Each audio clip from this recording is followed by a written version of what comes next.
لو متخيل ان حظك وحش اتفرج على ال3 افلام دول وهتعرف ان في ناس حظها اوحش بكتير. Just My Luck، والفيلم بيحكي عن أشلي الناجحة العملية المحظوظة وجاك اللي بيدير فرقة روك وفي نفس الوقت حظه وحش. بيتقابل جاك وأشلي ولكن حظوظهم بتتبدل ليه وإزاي؟ ده اللي هنشوفه في الفيلم. I'm the luckiest person in the world. Taxi! Jake is a bad luck magnet.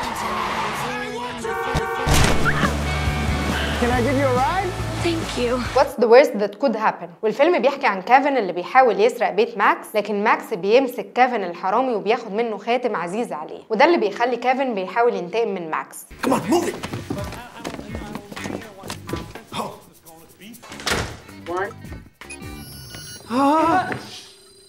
Throw it away.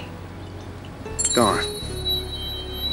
ألكسندر اند تيريبل هوريبل نو جود فيري باد داي، والفيلم بيحكي عن ألكسندر الطفل اللي بيبدأ يومه بالبانة بتلزق في شعره، ودي كانت بداية في نفس اليوم بتحصل له مواقف غريبة بتخليه بيسأل نفسه هو الحاجات الوحشة بتحصل لنا ليه؟